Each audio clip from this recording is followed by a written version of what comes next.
Guys, welcome back to my channel. Guys, आज हम बात करने वाले हैं एक अमेरिकन स्लैशर हॉरर फिल्म के बारे में जिसका नाम है बेबी ब्लूज। इस फिल्म का और एक नाम भी है क्रेडल विल फॉल और ये फिल्म 2008 में रिलीज हुई थी। This film is directed by Lars Jacobson and एमर कलेका। इस फिल्म की IMDb रेटिंग है 5.8 आउट ऑफ 10 और 82% गूगल यूजर ने इसे लाइक किया है। दोस्तों, वीडियो शुरू करने से पहले ही एक बात बताना चाहती हूँ कि मे भी ये फिल्म सबके लिए नहीं है। इस फिल्म की जो कहानी है वो काफी सेंसिटिव है, लेकिन एक रियल स्टोरी पर बेस्ड है। इस फिल्म में एक ऐसी इशू को लेकर डील की गई है जो काफी इम्पोर्टेंट है, लेकिन हमारे सोसाइटी में काफी समय इसे नजरअंदाज किया जाता है। उसके बारे में तो हम बात करेंगे, लेकिन सबसे पहले हम इस फिल्म की कहानी को डिस्कस करेंगे, उसके बाद रियल स्टोरी को भी जानेंगे। दोस्तों, जैसे पिलर्स किसी भी स्ट्रक्चर की बुनियाद होती है, ठीक वैसे ही फैमिली की बुनियाद होती है हमारी पेरेंट्स। हमारे पेरेंट्स एट एनी कॉस्ट हमारी रक्षा करते हैं। ये कहानी एक ऐसी ही फैमिली के बारे में है। मॉम, डैड और उनके 4 छोटे छोटे बच्चे, जिमी, सैमी, कैथी और नेथन। इस फिल्म में मॉम एंड डैड का कोई भी नाम नहीं दिया गया, तो हम उन्हें एली और जॉन बुलाएंगे। देखने से तो ये बाकी फैमिली की तरह ही थी, मगर अंदर ही अंदर ये परिवार बाकी सबसे अलग था, बहुत अलग। कब इस परिवार के एक पिलर में घून लगने लगा था, ये तो किसी को पता ही नहीं चला। साल है 1980। ये फिल्म जब शुरू होती है तब इस परिवार का छोटा बेटा नेथन सिर्फ 6 महीने का है। एली का पूरा दिन इन बच्चों को संभालते संभालते और घर के कामों में ही गुजर जाता है, और जॉन तो मैक्सिमम समय घर में रहता ही नहीं। वो एक ट्रक ड्राइवर है जो इस परिवार के लिए पैसा कमाने के चक्कर में अपने परिवार को समय ही नहीं दे पाता। उनके बच्चे बहुत छोटे हैं, वो लोग उनके पिता के एब्सेंस को ज्यादा महसूस नहीं कर पाते, लेकिन एली अपने पति को बहुत मिस करती है। घर की जिम्मेदारियों से वो तंग आ चुकी थी। ऊपर से उनका घर खेत के बीच है, जहाँ चारों तरफ और कुछ भी नहीं है, सिर्फ एक क्रीपी सा स्केयरक्रो को छोड़कर। एंटरटेनमेंट के नाम पे सिर्फ है एक टीवी जो मैक्सिमम समय ग्लीच करता रहता है। लग्जरी के नाम पे एक एयर कंडीशनर है जिसमें इतनी आवाज होती है कि उसे बंद रखना ही बेहतर है। जॉन बहुत कोशिश कर रहा है फाइनेंशियल स्टेबल होने के लिए, लेकिन उसकी कमाई बहुत ही कम है, और इतने कम पैसों में सब कुछ मैनेज करना, अपने सारे सपनों को भुलाकर एक बेरंग जिंदगी जीना इस यंग मॉम के लिए बहुत ही मुश्किल हो रहा था। एक रात जॉन अपनी ड्यूटी खत्म करके घर वापस आता है। पूरी रात उसने ड्राइव किया था, तो नॉर्मली बहुत ही ज्यादा टायर्ड था वो। घर लौटते ही वो सो जाता है। अपने पत्नी की तरफ देखने का समय तक नहीं था उसके पास। हम एली को देखते हैं। विजिबली वो बहुत ही ज्यादा डिप्रेस्ड है, हमेशा रोती रहती है, कोई भी आवाज उससे बर्दाश्त ही नहीं होती, हमेशा इरिटेटेड फील करती रहती है वो। और ये सब कुछ जॉन देखकर भी अनदेखा कर देता है। उसके पास इस सब पर ध्यान देने का समय ही तो नहीं है। वो आज रात ही फिर से निकलने वाला है, लेकिन उनका बड़ा बेटा जिमी सब कुछ नोटिस करता है। उसकी माँ हमेशा उदास रहती है, ये उसे ठीक नहीं लगता। वो अपने डैड को भी बताता है, मगर जॉन उसे कहता है ये नेचुरल है, किसी भी बच्चे के जन्म के बाद मॉम्स को ऐसे सिम्टम्स होती रहती है। कैथी के जन्म के बाद भी उसे हुआ था, इसमें डरने की कोई बात नहीं, कुछ दिनों में वो ठीक हो जाएगी। हम देखते हैं उनके घर में एक रेडियो है। निकलने से पहले हर बार की तरह जॉन जिमी को उस रेडियो को ऑपरेट करना सिखाता है, जिससे किसी भी मुसीबत में वो मदद बुला सके, और उसके एब्सेंस में अपने माँ और भाई बहन का ख्याल रखने के लिए भी कहता है। लेकिन उसे तो पता ही नहीं था एली की हालत बदतर हो चुकी है। वो पागलों की तरह बिहेव करती है आजकल, अपने आप से बात करती रहती है, अपने खून से लिपस्टिक पहनकर आईने के सामने हंसती रहती है। उसे चारों तरफ खून दिखाई देने लगा है। ऐसी कंडीशन क्या नॉर्मल है? इस सबसे अनजान जॉन शाम होते ही गाड़ी लेकर निकल पड़ता है और एली डिनर रेडी करने लग जाती है। जिमी को पता था उसकी माँ टायर्ड है, तो रोज की तरह आज भी वो उसे असिस्ट करने लग जाता है। लेकिन आज एली का मूड कुछ ज्यादा ही खराब था शायद। घर में इतने सारे बच्चे हैं तो आवाज तो होगी ही। ऊपर से कैथी और सैमी भी आपस में झगड़ने लगे थे। नेथन भी जोर जोर से रोने लगा था। इतनी आवाज से एली जैसे पागल हो जाती है और एक प्लेट लेकर जोर से जमीन पर फेंक देती है। इससे सभी बच्चे एक साथ बिल्कुल चुप हो जाते हैं। Pin drop silence. नेथन भी। एली नेथन को लेकर ऊपर चली जाती है, ये कहकर कि बेबी को नहाने की जरूरत है। लेकिन जिमी को तो पता था माँ ने उसे बस कुछ ही देर पहले नहलाई थी। तो इस मेस को क्लीन करने के बाद वो ऊपर जाता है चेक करने। ऊपर उसे बिस्तर पर नींद मिलता है, लेकिन उसका शरीर ठंड पड़ चुका था। वो सांस नहीं ले रहा था। जिमी अपनी माँ को बुलाता है। उस समय कैथी भी वहाँ पर आ जाती है क्योंकि सैमी ने उसके कपड़ों पर जूस गिरा दिया था। लेकिन इस सिंपल सी बात के लिए एली अपने बेटे को बिच बुलाती है और उसे मारने भी जाती है। जब जिमी उसे रोकने जाता है तो एली उसे धक्का मारती है, जिससे जिमी गिर जाता है और बेहोश हो जाता है। जब उसका सेंस लौटता है वो देखता है उसकी माँ कैथी को बाथटब में डुबोकर मारने की कोशिश कर रही है। जिमी समझ जाता है जरूर उसने नीतन को भी ऐसे ही मारा होगा। अभी जिमी अपने बहन को बचाने के लिए एक मिरर से अपने माँ के माथे पर वार करता है, जिससे वो बेहोश हो जाती है और जिमी कैथी को लेकर नीचे जाने लगता है।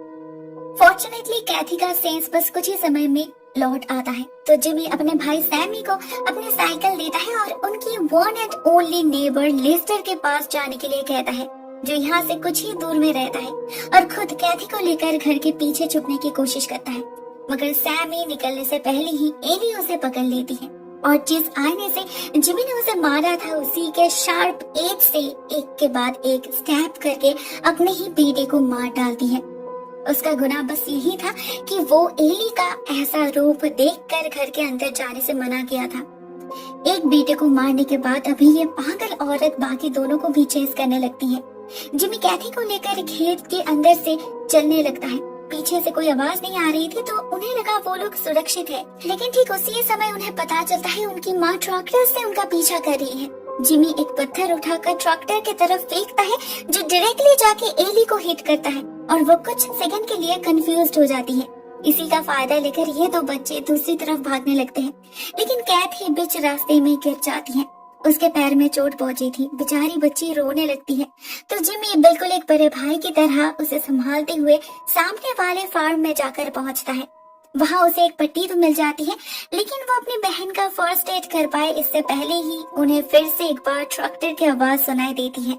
लेकिन कैथी चल नहीं पा रही थी। उन्हें किसी तरह से यहाँ पर ही छुपना होगा। तो जिमी कैथी को वहाँ पर रखे क्रेट्स के अंदर छुपने के लिए कहकर खुद ऊपर जाके रैक के अंदर छुप जाता है। और ठीक उसी वक्त एली फार्म के अंदर आ जाती है। वो पूरी तरीके से पागल हो चुकी थी। उसके कपड़े खून से लथपथ हो चुके थे और उसके फेस पर एक क्रीपी सी स्माइल थी। वो कभी एक माँ की तरह अपने बच्चे को बुला रही थी और दूसरे ही पल में एक शिकारी की तरह अपने ही बच्चे को हॉन्ट कर रही थी। उनके बच्चे उनसे भाग रहे हैं, ये उनसे सह नहीं हो पा रहा था। तो वो एक फोर्क उठा लेती है और इधर उधर मारने लगती है, चीजों को उठाकर फेंकने लगती है और ऐसे ही उन्हें कैथी मिल जाती है। वो बहुत ज्यादा डरी हुई थी। अपने माँ को देखकर उसका गला सूख चुका था, आवाज ही नहीं निकल रही थी। लेकिन उस माँ को अपने बेटे पर दया नहीं आता। वो जिमी के सामने ही उसके बहन को इसी फोर्क से मार डालती है और फिर से एक बार उसका शरीर, कपड़ा और चेहरा खून से लाल हो चुका था। अभी सिर्फ जिमी ही बचा था। वो रैक से सारा सामान लेकर एली पर फेंक देता है और खुद चिकन कूप के अंदर जाकर छुप जाता है। वो इतना कोशिश कर रहा था एली से भागने की, मगर पता नहीं कैसे हर बार एली को पता चल ही जा रहा था कि वो कहाँ है। एली उसे डराने के लिए उसके सामने ही एक चिकन को ब्रूटली बीहेड करती है। ऑलरेडी उसने उनके पेट पिग ऑस्कर को मार डाला था। अभी वो एक चॉपर लेकर जिमी को चेस करती है।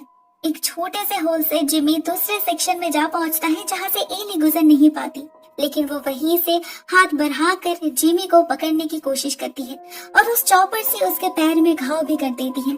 ऑलरेडी यहाँ पर आते समय हड़बड़ी में जिमी के उसी पैर में कीले चुभ गए थे, तो उसकी तो हालत ही खराब हो चुकी थी। वो सिर्फ भगवान का नाम ले रहा था कि कोई मिरेकल हो जाए और एली अपने आप में वापस आ जाए। लेकिन एली की सैनिटी लौट पाना मुश्किल था।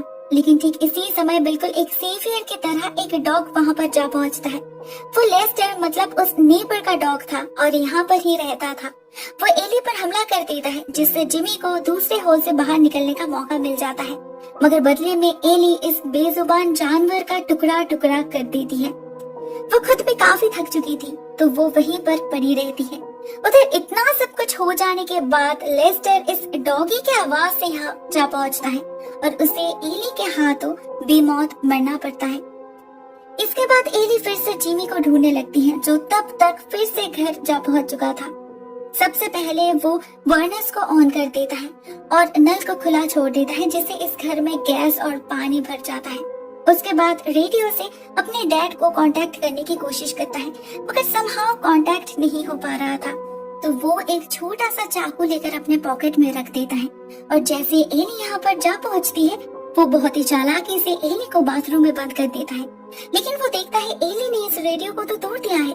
जिमी इस टूटे हुए रेडियो से ही फिर से एक बार कांटेक्ट बनाने की कोशिश करता है और इस बार फॉर्चुनेटली जॉन तक उसका मैसेज पहुंच जाता है। जॉन क्लियरली कुछ सुन तो नहीं पाता, बस हेल्प और पुलिस यही दो वर्ड्स उसके कान तक पहुंच पाती हैं। इसके ठीक बाद ही एली बाथरूम का दरवाजा तोड़कर इस कमरे में पहुंचकर रेडियो के कॉर्ड्स ही तोड़ देती है। इस बार जिमी कॉर्नर्ड हो चुका था। उसके पास जाने के लिए और कोई दूसरा रास्ता बचा ही नहीं था। उसकी अपनी माँ उसके सामने चॉपर लेकर खड़ी थी उसे बीहेड करने के लिए, लेकिन वो आखिरी कोशिश करता है। उसके पास जो चाकू था उसे लेकर एली के पैर में स्टैब कर देता है। एली दर्द में तड़प उठती है, जिससे जिमी को भागने का समय मिल जाता है, मगर बदले में वो जिमी को भी स्टैब करती है। बेचारा जिमी और भाग नहीं पाता। एली उसका गला दबाने लगती है, लेकिन शायद ऐसे समय पर एक छोटे बच्चे के अंदर भी एक अजीब सी ताकत आ जाती है, अपने आप को बचाने की ताकत। जिमी एली को धक्का देकर खुद नीचे भागता है, लेकिन एली पर भी जैसे भूत सवार था। वो इस बार बंदूक लेकर जिमी को चेस करती है। थैंकफुली उसके हाथ स्टेडी नहीं थे, एक भी गोली जिमी को नहीं लगती, लेकिन किचन में आते ही उसे गैस का स्मेल आता है। वो समझ जाती है पूरे घर में गैस भर चुका है और अभी जिमी को एक मैच बॉक्स भी मिल चुका था। एली उसे बहुत मना करती है, मगर जिमी के पास और कोई चारा ही नहीं बचा था। वो उस मैच बॉक्स से घर में आग लगा देता है। एक धमाका होता है और उस धमाके से वो घर से बाहर जाकर गिरता है। इसके बाद वो किसी तरह से रेंगते हुए खेत के अंदर जाकर बेहोश हो जाता है। कुछ ही समय के अंदर जॉन भी घर आ पहुंचता है। उसने पुलिस को भी कांटेक्ट किया था, तो सुबह होने के साथ साथ पुलिस चारों तरफ सर्च करने लग जाती है।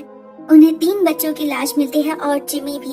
उसका सेंस तो लौट चुका था, लेकिन फिर भी वो अपने आप में नहीं था। वो फिजिकली एंड मेंटली ट्रॉमेटाइज्ड हो चुका था। नेक्स्ट सीन कुछ महीने बाद की है। हम जिमी को हॉस्पिटल में देखते हैं। काफी लॉन्ग टर्म ट्रीटमेंट और काउंसलिंग के बाद अभी वो फिर से नॉर्मल हो चुका है, लेकिन उसके लिए अभी भी एक नया थ्रेट इंतजार कर रहा है, जिसके बारे में उसे कोई आइडिया ही नहीं है।